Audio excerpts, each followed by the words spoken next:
హల్లెలూయా హల్లెలూయా హల్లెలూయా హల్లెలూయా. ప్రభునందు పరిశుద్ధులకు, వాక్య ప్రేమికులకు, సత్యాన్వేషకులైన మీకందరికీ ప్రభువైన యేసుక్రీస్తు నామమున వందనములు. దేవుని మహాకృపను బట్టి సర్వోత్తమ మార్గం అనే మా టీవీ కార్యక్రమానికి మిమ్మును ప్రేమతో ఆహ్వానిస్తున్నాం. మా టీవీ కార్యక్రమం యొక్క దర్శనం ఏమనగా, యేసుక్రీస్తు నిజమైన దేవుడని నిరూపించుట, సార్వత్రిక క్రీస్తు సంఘానికి వాక్య సారాంశ సత్యమును సంపూర్ణముగా ప్రకటించి వారిని రాకడ కొరకు సిద్ధపరచడము పరిశుద్ధాత్మ దేవుడు మా మీద ఉంచిన భారం. ఈ సంకల్ప సిద్ధి కొరకై దైవజనులు జయరాజ్ గారు కరపత్రాల పరిచర్య ద్వారా, పుస్తక పరిచర్య ద్వారా, సభల పరిచర్య ద్వారా, పత్రికా పరిచర్య ద్వారా అనేక సంవత్సరముల నుండి పోరాడుచున్నారు.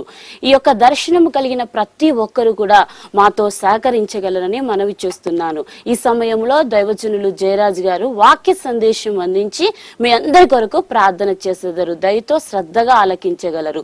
దేవుడు మిమ్మును దీవించునుగాక. ఆమేన్.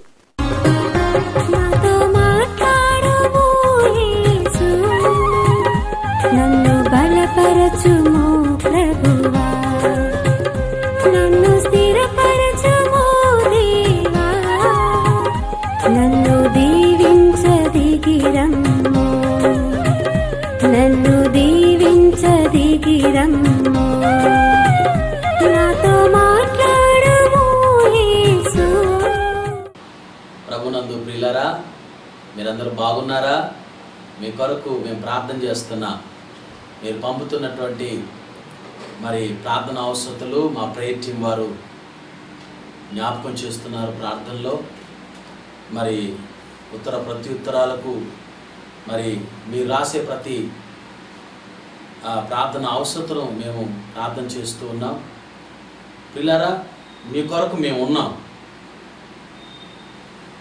క్రీస్తునందు మీ సహోదరునని నా కొరకు, మా పరిచర్య కొరకు, నా కుటుంబం కొరకు తప్పక ప్రార్థించాలని ప్రభు నామమున మిమ్మల్ని బతిమాలుచున్నాను. పరిశుద్ధ గ్రంథంలో నుండి ప్రకటన గ్రంథం 19వ అధ్యాయం 6-7 వచనాలు చదువుతున్నాను. దయచేసి చూడాలని ప్రేమపూర్వకంగా మీకు మనవి చేస్తున్నాను. అప్పుడు గొప్ప జనసమూహపు శబ్దమును, విస్తారమైన జలముల శబ్దమును, బలమైన ఉరుముల శబ్దమును పోలిన ఒక స్వరము, సర్వాధికారియు ప్రభువునకు మన దేవుడు ఏలుచున్నాడు, ఆయనను స్తుతించుడి, గొర్రెపిల్ల వివాహోత్సవ సమయము వచ్చినది, ఆయన భార్య తను తాను సిద్ధపరచుకొని ఉన్నది గనుక మనము సంతోషపడి ఉత్సహించి ఆయనను మహిమపరచదమని చెప్పగా వింటిని. ప్రభునందు ప్రియ దేవుని బిడ్డలారా, యేసు రాకడకు సిద్ధపాటు సందేశాలను కొన్ని వారాల నుండి మీరు వింటూ ఉన్నారు. ఈ సమయంలో మన మూల వాక్యంగా చదువుకున్న ఈ యొక్క ప్రకటన 19:6-7లో గొర్రెపిల్ల వివాహోత్సవ సమయము వచ్చింది. ఏ సమయం వచ్చింది? గొర్రెపిల్ల వివాహ ఉత్సవ సమయం. ఎవరు చెప్పుకుంటున్నారు? పరలోక వాసులు చెప్పుకుంటున్నారు. ఒక సంబరం, ఒక సంతోషం. పరలోక దేవదూతలు, పరమ తండ్రి యుగ యుగాల నుండి ఈ సర్వ విశ్వం ఎదురు చూస్తున్న ఒక అద్భుతమైన గడియ గొర్రెపిల్ల వివాహోత్సవ సమయం. గొర్రెపిల్ల అంటే మన ప్రభు అయిన యేసుక్రీస్తుకు సాదృశ్యం. గొర్రెపిల్ల మన ప్రభు అయిన యేసుక్రీస్తు సాదృశ్యం. అందుకోసమే యోహాను భక్తుడు అన్నాడు, లోక పాపాలను యేసు ప్రభువుని చూసి లోక పాపాలను మోసుకొని పోవు దేవుని గొర్రెపిల్ల అన్నాడు. పిల్లరా, యేసు ప్రభువుని గొర్రెపిల్లగా పోల్చింది ఈ ప్రకటన గ్రంథం. గొర్రెపిల్ల వివాహోత్సవ సమయం అంటే అది గొర్రెలకు చేసే పెళ్ళి అని కాదు. ప్రభు అయిన యేసు, అది సార్వత్రిక సంఘానికి తెలుసు. ఇది ఉపమాన భాష. ప్రకటన గ్రంథం అంతా ఉపమాన భాషతోనూ అలంకార భాషతోనూ వ్రాయబడి ఉంది. ఇందులో ఉన్న సంఖ్యలు అక్షరార్థంగా ప్రకటన గ్రంథాన్ని ఎవరు అర్థం చేసుకోలేరు, అపార్థం చేసుకోగలుగుతారు తప్ప.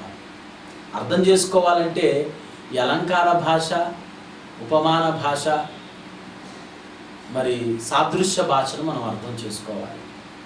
గొర్రెపిల్ల వివాహోత్సవ సమయం వచ్చింది అంటే ప్రభు అయిన యేసు క్రీస్తుకు సంఘానికి వివాహం జరిగే కాలం ఆసనమే, సమయం సమీపించింది అని ఈ సందేశాల ప్రారంభంలో నేను మూలవాక్యం చదివించా, ప్రకటన 1:3. అందులో ఇది చివరిలో ఉన్న మాట గొర్రెపిల్ల వివాహోత్సవ సమయం. పిల్లరా, యేసుక్రీస్తు భూలోకంలో విమోచించబడిన సంఘాన్ని వివాహం ఆడనై ఉన్నారు. అయితే ఇక్కడ ఒక అద్భుతమైన మాట మనం గమనించవలసిన మాట ఏంటంటే, గొర్రెపిల్ల వివాహోత్సవ సమయం వచ్చింది, ఆయన భార్య తన్ను తాను సిద్ధపరచుకొని ఉన్నది. అంటే యేసయ్య రాకడ కొరకు వ్యక్తిగత సిద్ధపాటు అవసరం అని ఇక్కడ వ్రాయబడింది. వ్యక్తిగత సిద్ధపాటు. ఇప్పుడు యేసు రాకడ కొరకు నీవే సిద్ధపడాలి. వ్యక్తిగతమైన సిద్ధపాటు ఇది. మా పాస్టర్ గారు సరిగ్గా లేడండి, లేకపోతే మా సంఘం సరిగ్గా లేదండి, లేకపోతే సేవకులందరూ ఇలానేనండి, సరిగ్గా లేరండి అని ఎవరినో చూపిస్తూ ఎవరి గురించో మరి మాట్లాడుతూ నీ విలువైన సమయాన్ని, నీ విలువైనటువంటి జీవితాన్ని వ్యర్థం చేసుకోవద్దని ప్రేమపూర్వకంగా నేను మనవి చేస్తున్నాను. గొర్రెపిల్ల భార్య తన్ను తాను సిద్ధపరచుకొని, నిన్ను నీవు సిద్ధపరచుకోవాలి, లేకపోతే వివాహోత్సవ సమయంలో నువ్వు వధువులోకి రాలేవు. నిన్ను నీవు సిద్ధపరచుకోవాలి. ఎలా ఇది వ్యక్తిగత సిద్ధపాటు అంటారు దీన్ని, వ్యక్తిగత సిద్ధపాటు. దేవుని బిడ్డలారా, వ్యక్తిగతంగా నువ్వు దేవుణ్ణి కలుసుకోబోతున్నావు. వ్యక్తిగతంగా ఆయన నీ చెయ్యి పట్టుకోబోతున్నాడు. ఆయన నిన్ను పరిణామం ఆడబోతున్నాడు. ఆయన యుగయుగాలు నిన్ను ఒక రాణి స్థానంలో నిన్ను ఉంచబోతున్నాడు. నువ్వెంతవరకు సిద్ధపడ్డావు? నువ్వెంతవరకు ప్రిపేర్ అవుతున్నావు? ఎంతవరకు ఎదురు చూస్తున్నావు? మరొక చోట ఉంటుంది, ఆయన రాకడను త్వరపెట్టండి, ఆయన రమ్మని పిలవండి. చూడండి, ఇదే ప్రకటన గ్రంథము 22వ అధ్యాయములో మీరు చూసినట్లయితే చూడండి 20వ వచనంలో, ఈ సంగతులను గూర్చి సాక్ష్యమిచ్చువాడు అవును త్వరగా వచ్చుచున్నానని చెప్పుచున్నాడు. ఆమేన్, ప్రభువైన యేసు రమ్ము. ఈ సంగతుల గురించి సాక్ష్యం ఇచ్చేవాడు త్వరగా వస్తున్నానని చెప్తున్నాడు. వినువాడు ఏమనాలి? ఆమేన్, ప్రభువైన యేసు రమ్ము, ఐఎమ్ రెడీ అనాలి. అయ్యా నేను రెడీగా ఉన్నాను, నేను సిద్ధపడ్డాను, నేను నీకోసం ఎదురు చూస్తున్నాను, మీరు ఎంత దూరం వచ్చారు, ఎక్కడున్నారు, ఏం చేస్తున్నారు అని సంఘం యేసయ్యని అడగాలి. పిల్లరా, సంఘం యేసయ్యని ఈ విషయాలు అడిగి ఆయన త్వరపెట్టాల్సింది పోయి లోక సంబంధమైన వాటి కొరకు ఏడుస్తున్నాం. ఇల్లు కొరకు ఏడుస్తున్నాం, అప్పుల కొరకు ఏడుస్తున్నాం, బిడ్డల కొరకు ఏడుస్తున్నాం, అభివృద్ధి కొరకు, ఆశీర్వాదాల కొరకు ఏడుస్తున్నాం. పిల్లరా, ఇవన్నీ ఇవ్వాలని మన యేసయ్యకి తెలియదా? నా రాజ్యాన్ని, నా నీతిని మొదట వెదకండి, అప్పుడు అవన్నీ మీకు ఇస్తానని చెప్పలేదా? ప్రభు ఏమన్నారు? నేను చెప్పు మాటల ప్రకారం మీరు చెయ్యక ప్రభువా ప్రభువా అని నన్ను ఎందుకు పిలుస్తున్నారు, పిలుచుట ఎందుకు అన్నాడు. నేను ఒకటి చెబితే మీరు ఒకటి చేస్తారు అన్నాడు ఆయన. పిల్లరా, వ్యక్తిగతంగా మనం సిద్ధపడాలి. వ్యక్తిగత సిద్ధపాటు అవసరం. వ్యక్తిగతంగా ఏ రకంగా మనం సిద్ధపడాలి అనేది మనం నేర్చుకోవాలి. ప్రియులారా, మనం నేర్చుకోవాలి. చూడండి, మత్తయి సువార్త మనకు బాగా తెలిసినటువంటి వాక్య భాగం 25వ అధ్యాయంలో ఇక్కడ 10 మంది కన్యకలు పెళ్లి కుమారుని కొరకు ఎదురు చూస్తున్నారు. 10 మంది కన్యకల్లో 5గురు బుద్ధి గలవారు, 5గురు బుద్ధి లేనివారు. మొత్తం 10 మంది కన్యకలు పెళ్లి కుమారుని గురించి వారు ఎదురు చూస్తున్నారు. చూడండి, పరలోక రాజ్యం మొదటి వచ్చిన తమ దివిటీలు పట్టుకొని పెళ్లి కుమారుని ఎదుర్కొన్నట్టుకు బయలుదేరిన 10 మంది కన్యకలను పోలి ఉన్నది. వీరిలో 5గురు బుద్ధి లేనివారు, 5గురు బుద్ధి గలవారు. బుద్ధి లేనివారు తమ దివిటీలు పట్టుకొని తమతో కూడా నూనె తీసుకొని పోలేదు. బుద్ధి లేనివారు అంటే తమ దివిటీలు పట్టుకున్నారంట, కానీ తమతో కూడా నూనె తీసుకొని పోలేదు. బుద్ధి గలవారు తమ దివిటీలతో కూడా సిద్ధెలలో నూనె తీసుకొని పోయి పెళ్లి కుమారుడు ఆలస్యము చేయగా వారందరూ కునికి నిద్రించుచుండ్రు. ఇప్పుడు జరిగేది అది. పెళ్లి కుమారుడు ఆలస్యం చేయించుండగా అందరూ నిద్రిస్తున్నారు. బుద్ధి గల కన్యకలు నిద్రపోయినరు, బుద్ధి లేని కన్యకలు కూడా నిద్రపోయారు. అర్ధరాత్రి వేళ ఇదిగో పెళ్లి కుమారుడు, అతన్ని ఎదుర్కొనరండి అని ఒక కేక వినబడింది. అర్ధరాత్రి వేళ 12 గంటల ఆ సమయంలో ఇదిగో పెళ్లి కుమారుడు, ఆలస్యం చేసిన పెళ్లి కుమారుడు ఆలస్యం అయిపోయింది, ఆలస్యంగానే కేక వినబడుతుంది.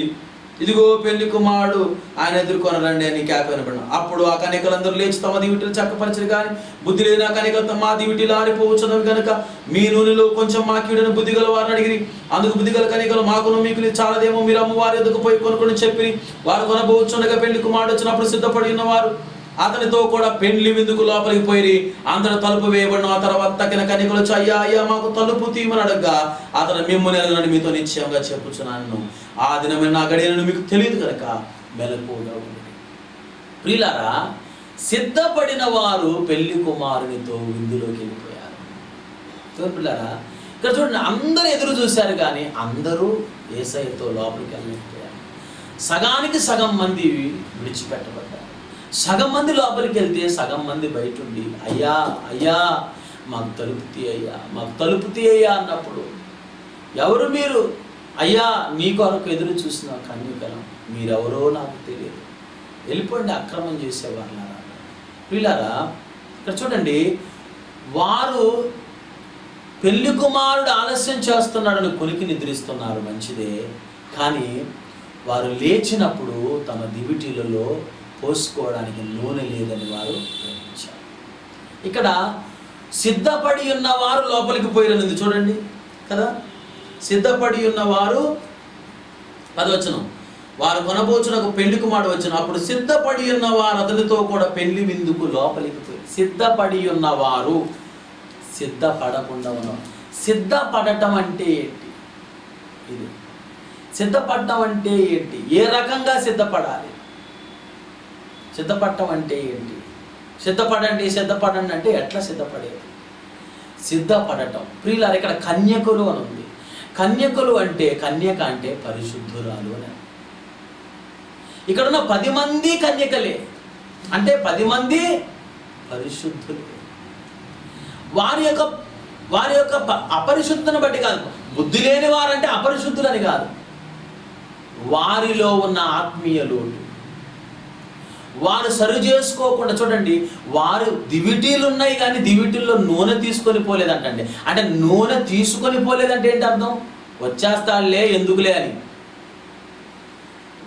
బుద్ధి గలవారేమో, సిద్ధపడిన వారు దివిటీలతో నూనె తీసుకొని పోయారు.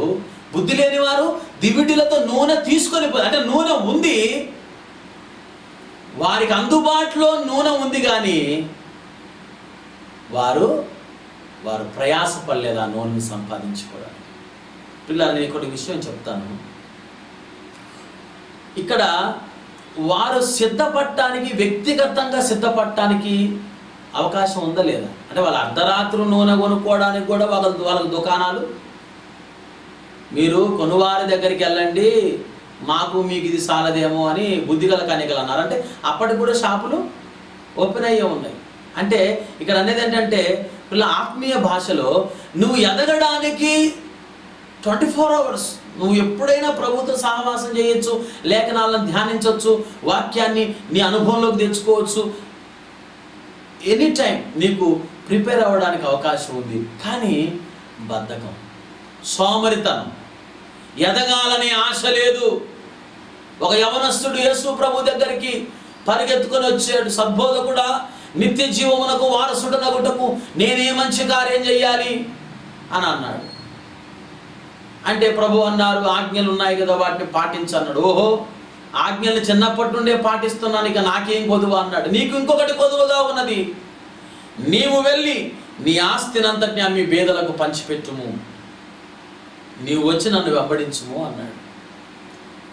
అది విని అతడు ఆస్తిపరుడైన యవనస్తుడు కనుక అది విని వ్యసనపడుచు దుఃఖపడుచు వెళ్ళిపోయాడు. అంటే అర్థం ఏంటి? దేవుని బిడ్డలారా, నిత్య జీవానికి వారసున్నవాడుకు నేను ఏం చెయ్యాలి అని అడిగాడు. ఏ ఉద్దేశంతో అడిగాడంటే, నేను పర్ఫెక్ట్, ఇక నేను చేయాల్సింది ఏమీ లేదు, నన్ను ప్రభువు నాకు ఏదైనా సర్టిఫికెట్ ఇస్తాడు, లేకపోతే ఏమైనా రివార్డ్ ఇస్తాడేమోనని వెళ్ళాడు. కానీ అక్కడ చుక్కెదురైంది ఏంటంటే, బాబు నీకు ఇంకొకటి కొదువుగా ఉందన్నాడు. మరి కొదువుగా ఉన్నది అన్నప్పుడు ఆ కొదువను నిత్య జీవం కొరకు అప్పగించవచ్చు కదా. కొదువలు ఉన్నాయని చెప్తే కోపం వస్తుందని చాలామంది. నీలో ఇది కొదువుగా ఉంది, నీలో ఇది సరి చేసుకోవాల్సిన విషయం, నువ్వు ఈ విషయంలో సరిగ్గా లేవు, నీ మాట తీరు బాగాలేదు, నీ ప్రవర్తన బాగాలేదు, నీ అలవాటు సరిగ్గా లేవు అని చెప్పినప్పుడు కోపాలు వస్తున్నాయి. కొదువలను, కొరతలను సవరించుకోవాలి, సరి చేసుకోవాలి. ప్రత్యక్ష గుడారంలో ఉన్న ఆ దీపస్తంభములో ఉన్న ఆ యొక్క దీపాలలో ఉన్న ఆ ఒత్తులను ప్రధాన యాజకుడు ఎప్పుడేం చేస్తాడు? కత్తిరిస్తూ ఉంటాడు, వెలిగిస్తూ ఉంటాడు. మీరు బహుగా ఫలించు నిమిత్తమై మీలోని పనికిరాని తీగలైనా తీసి పారవేయనన్నాడు. మనం కత్తిరించబడాలి, మనం దిద్దబడాలి, మనం దిద్దుకోవాలండి. మనలో లోపం ఉన్నదని ఎవరైనా చెబితే వారిని ప్రేమించాలి. మనం నిజమైన స్నేహితుడు గాయములు చేయును, నిజమైన స్నేహితుడు గాయములు చేయును, పగవాడు లెక్కలేనని ముద్దులు పెట్టును. పిల్లారా, నీకు గాయం చేస్తున్న సహోదరుడు, నిన్ను సరిచేస్తున్న సహోదరుడు ఎవరైనా ఉంటే అతన్ని బట్టి నువ్వు ప్రభువుని స్తుతించాలి. ఎందుకంటే అతడు నీవేమై ఉన్నావు అని తెలియజేస్తున్నాడు. ఈ యవనస్తుడు నీకు ఒకటి కొదువుగా ఉన్నది అన్నప్పుడు, ప్రభువా ఆ కొదువుని నేను తీర్చుకుంటాను. పాపి అయినటువంటి జక్కయ్య తన ఆస్తిని సగం అమ్మి బీదలకు ఇస్తానన్నాడు. ప్రభు అడగకముందే తన అన్యాయం చేసిన దానికి 4 గంటలు తిరిగి ఇస్తానన్నాడు. కానీ తనలో ఆ సమర్పణ లేదు. ధనాశపరుడు, దేవుని ఆజ్ఞలు పాటిస్తున్నట్టుగానే ఉన్నాడు, కానీ అంతరంగంలో ధనాశ గూడు కట్టుకుంది. పైకి భక్తిపరుడుగా కనపడుతున్నాడు, కానీ లోపల ఐహిక విచారాలతో ఉన్నాడు. తన ధనాన్ని అందరికి ఇచ్చేస్తే నా పరిస్థితి ఏంటి అనుకున్నాడు. పిల్లారా, ఆకాశ పక్షులు చూడండి, అవి విత్తవు పోయవు, వాటిని నేను పోషించట్లేదా అన్నాడు. మన ప్రభు ఐగుప్తు నుండి కనాను దేశానికి నడిపిస్తూ ఉన్నటువంటి 40 లక్షల మంది ఇశ్రాయేలీయులకు ఆహారం పెట్టి పోషించలేదా? అద్భుతాలు చేసి వారిని నడిపించలేదా? నీకెందుకు భయం నా సహోదరి సహోదరుడా? లోక సంబంధమైన వాటి కొరకు చింతించవద్దు. నీ ఆత్మీయ జీవిత సిద్ధపాటు, నీ ఆత్మీయ ఎదుగుదల కొరకైన ప్రయాసను కలిగి ఉండాలి. ఎందుకు ఎత్తపడలేదు వీరు అంటే, ఎదగాలని ఆశ లేదు, నేర్చుకోవాలని ఆశ లేదు. సత్యమును కొని ఉంచుకునుము అన్నాడు. సత్యమైనది దూరముగాను బహులోతుగాను ఉన్నది అని ప్రసంగి అన్నాడు. షిబా దేశపు రాణి సొలొమోను జ్ఞానం వినడానికి భూమి అంతం నుండి వచ్చింది. ఒక స్త్రీ మానవుని జ్ఞానం వినడానికి భూమి చుట్టూ తిరిగి వచ్చినంత పని చేసిందండి. మరి మహాజ్ఞాని అయిన యేసుక్రీస్తు జ్ఞానాన్ని వినటానికి నీ మందిరానికి వెళ్తున్నావా? నీ సహవాసంలో పాల్గొంటున్నావా? ఆత్మీయంగా ఎదగడానికి ఉన్న సమయం అంతా వ్యర్థంగా పడుకుంటున్నావా? నీ ఆత్మీయ సోమరితనాన్ని విడిచిపెట్టు. ఓ ఈ నిద్రపోతా నీకేమి వచ్చింది అని యోనా గురించి అన్యుడు హెచ్చరించే పరిస్థితులు తెచ్చుకోవద్దు.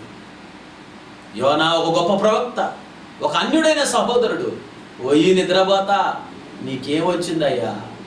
మేము మా దేవుల్ని ప్రార్థన చేసుకుంటే నువ్వు హాయిగా కొనుక్కు తీసి నిద్రపోతున్నావు, నీకేమొచ్చింది అన్నాడు. పిల్లరా, ఆత్మీయంగా ఎదగడానికి నీకున్న అవకాశాలు ఏంటి? నీకు ఇప్పుడు సమయం ఇచ్చాడు దేవుడు, డబ్బు ఇచ్చాడు, సామర్థ్యం ఇచ్చాడు, బైబిల్ చదవడానికి చక్కటి చూపునిచ్చాడు, ఎక్కడికైనా నడిచి పరిగెత్తి సువార్త ప్రకటించడానికి కాళ్ళు చేతుల్లో సత్తువ బలం ఇచ్చాడు.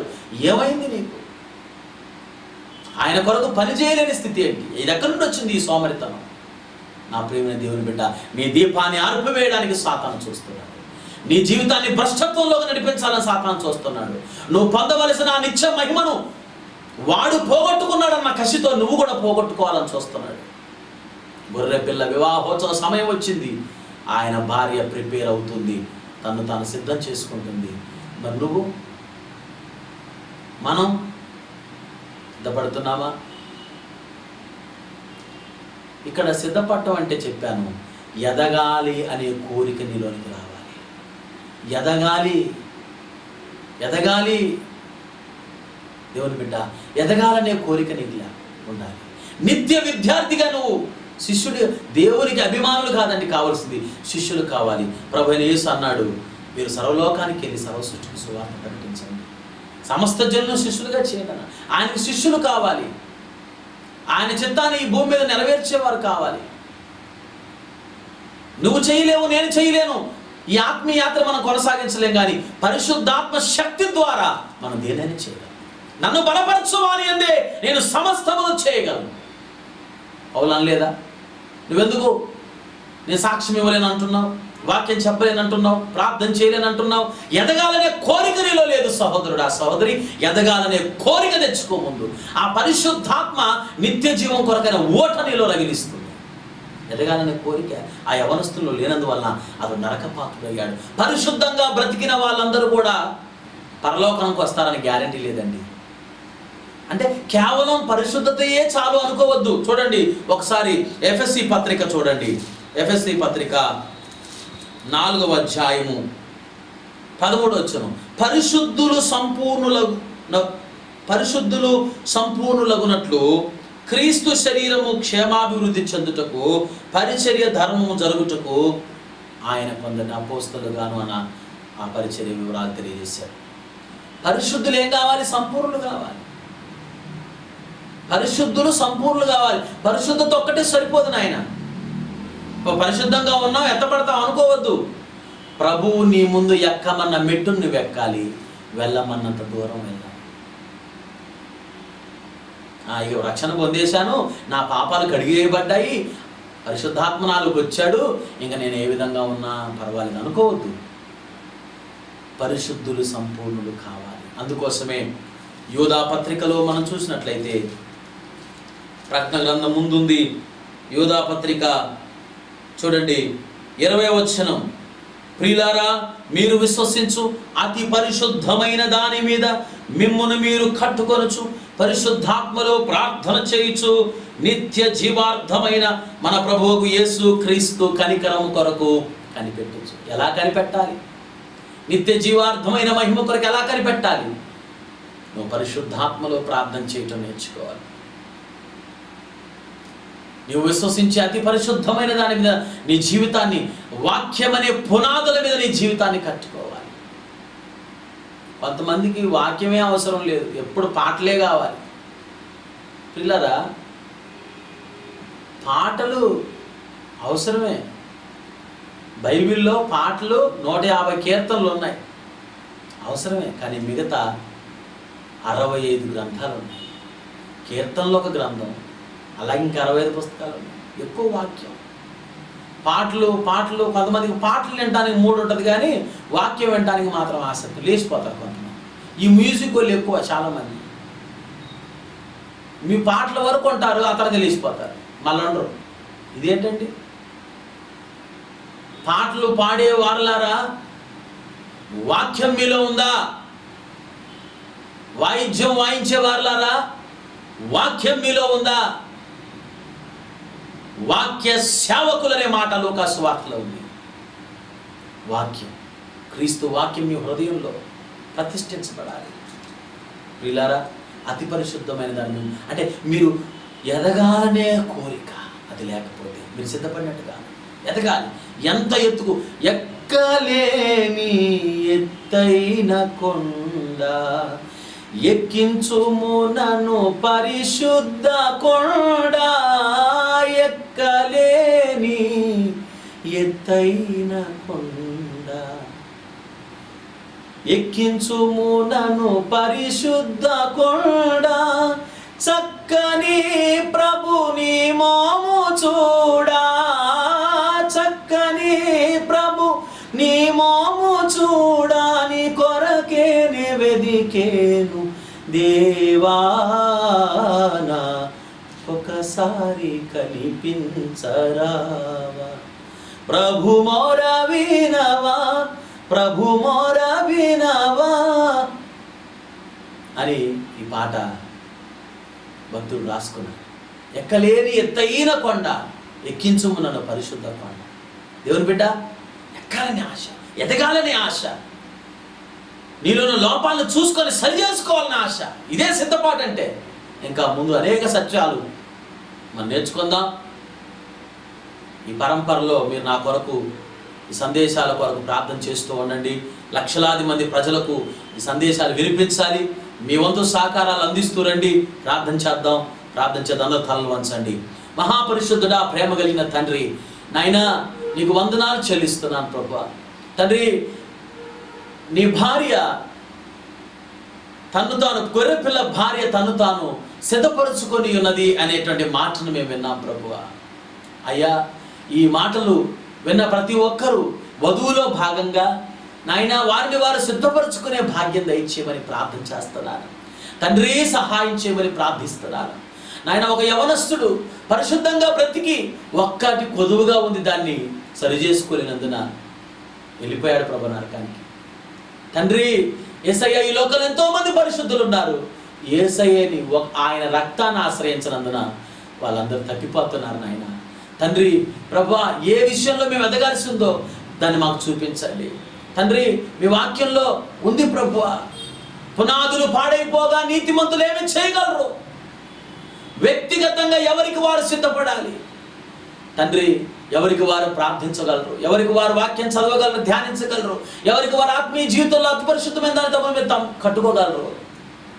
దీన్ని నిర్లక్ష్యం చేసి వారి ఆత్మీయ జీవితాన్ని ప్రభువా భ్రష్టు పట్టించుకోకుండా అంత్యకాల భ్రష్టత్వాన్ని తప్పించుకొని బలశాలులై, యుద్ధశాలులై, దైవ జ్ఞానాత్మతో నింపబడి తగిన విధంగా సిద్ధపడి నీ సింహాసనం ప్రక్కన కూర్చునే స్థాయికి మా ప్రేక్షకులందరినీ నడిపించమని, ఈ ప్రార్థన ఆలకించి ఆశీర్వదించమని, రోగులెల్లరూ ఇప్పుడే స్వస్థతను దయచేయమని, వారందరి మీదకి నీ అభిషేకపు ఆత్మను విడుదల చేస్తున్నాను. ఎవరు శరీరంలో బాధపడటానికి లేదు నాయన.